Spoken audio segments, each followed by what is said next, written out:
जीवन का हर क्षण निर्णय का क्षण होता है। प्रत्येक पद पर दूसरे पद के विषय में कोई निर्णय करना ही पड़ता है और निर्णय अपना प्रभाव छोड़ जाता है। आज किए गए निर्णय भविष्य में सुख अथवा दुख निर्मित करते हैं, ना केवल अपने लिए, अपने परिवार के लिए भी, आने वाली पीढ़ियों के लिए भी। जब कोई दुविधा सामने आती है तो मन व्याकुल हो जाता है, अनिश्चय से भर जाता है। निर्णय का वो क्षण युद्ध बन जाता है और मन बन जाता है युद्ध भूमि। अधिकतर निर्णय हम दुविधा का उपाय करने के लिए नहीं, केवल मन को शांत करने के लिए लेते हैं। पर क्या कोई दौड़ते हुए भोजन कर सकता है? नहीं। तो क्या युद्ध से जूझता हुआ मन कोई योग्य निर्णय ले पाएगा?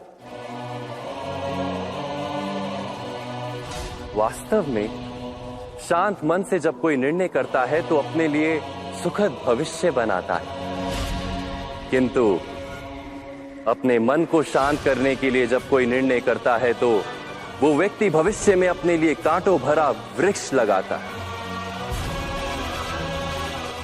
स्वयं विचार कीजिएगा।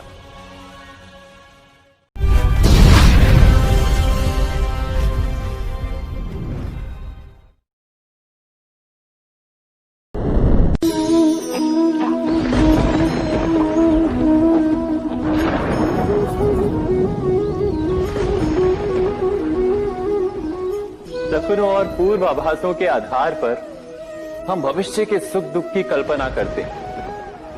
भविष्य के दुख का कारण दूर करने के लिए हम आज योजना बनाते हैं,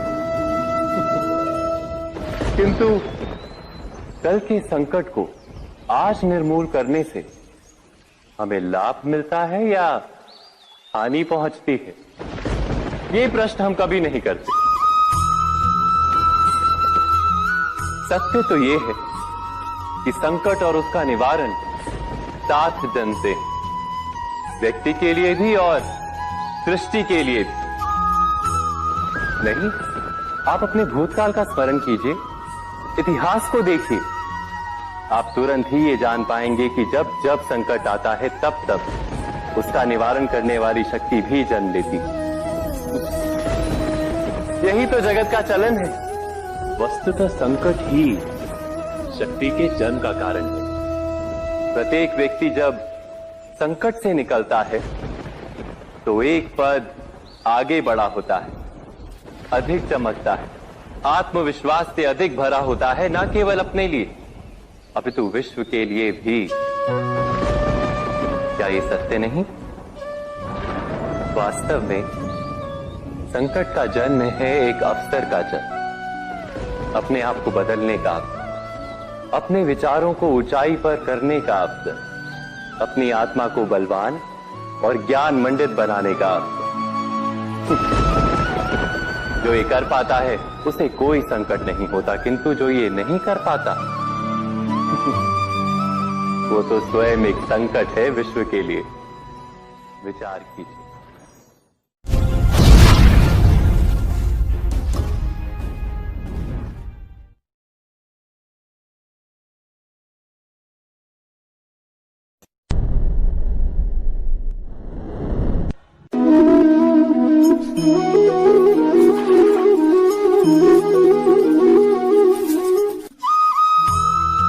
जीवन में आने वाले संघर्षों के लिए जब मनुष्य स्वयं को योग्य नहीं मानता, जब उसे अपने ही बल पर विश्वास नहीं रहता, तब वो सद्गुणों को त्याग कर दुर्गुणों को अपनाता है। वस्तुतः मनुष्य के जीवन में दुर्जनता जन्म ही तब लेती है जब उसके अंतर में आत्मविश्वास नहीं होता। आत्मविश्वास ही अच्छाई को धारण करता है। ये आत्मविश्वास है क्या?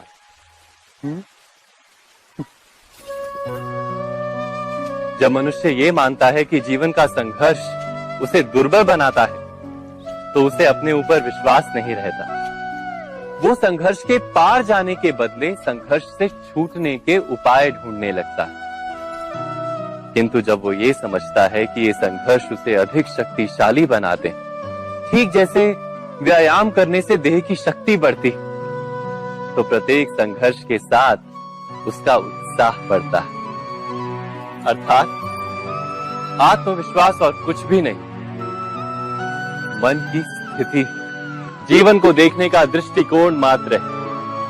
और जीवन का दृष्टिकोण तो मनुष्य के अपने वश में होता है। स्वयं विचार कीजिए।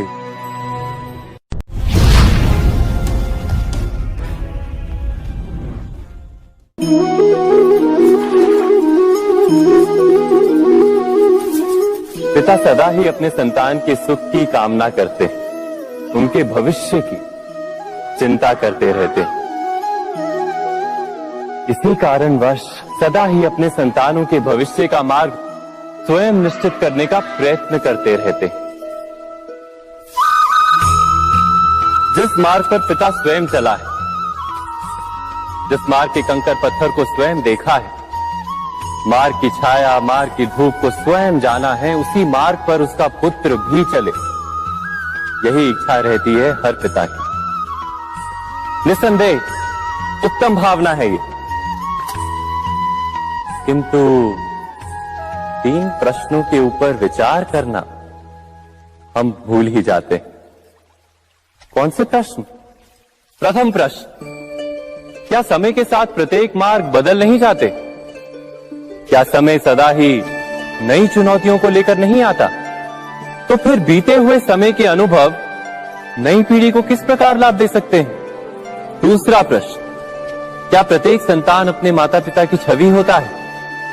हाँ, संतानों को संस्कार तो अवश्य माता पिता देते हैं, किंतु भीतर की क्षमता तो ईश्वर देते हैं। तो जिस मार्ग पर पिता को सफलता मिली है, विश्वास है कि उसी मार्ग पर उसकी संतानों को भी सफलता और सुख प्राप्त होगा। तीसरा प्रश्न, क्या जीवन के संघर्ष और चुनौतियां लाभकारी नहीं होती? क्या प्रत्येक नया प्रश्न एक नए उत्तर का द्वार नहीं खोलता?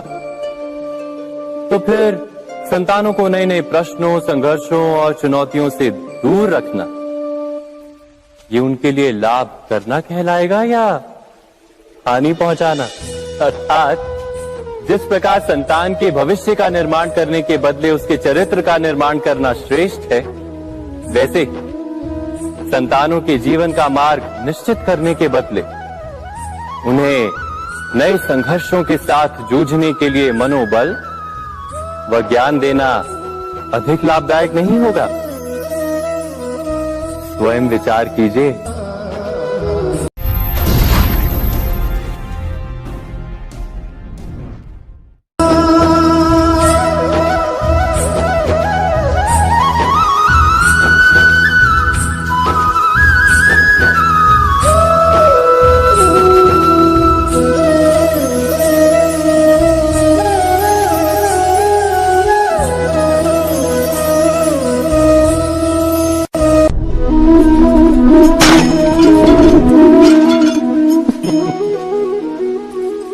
कभी कभी कोई घटना मनुष्य के जीवन की सारी योजनाओं को तोड़ देती और मनुष्य उस आघात को अपने जीवन का केंद्र मान लेता।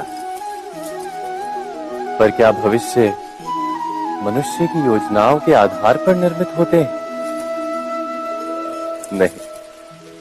जिस प्रकार किसी ऊंचे पर्वत पर सर्वप्रथम चढ़ने वाला उस पर्वत की तलाई में बैठकर जो योजना बनाता है, क्या वही योजना उसे उस पर्वत की चोटी तक पहुंचाती है?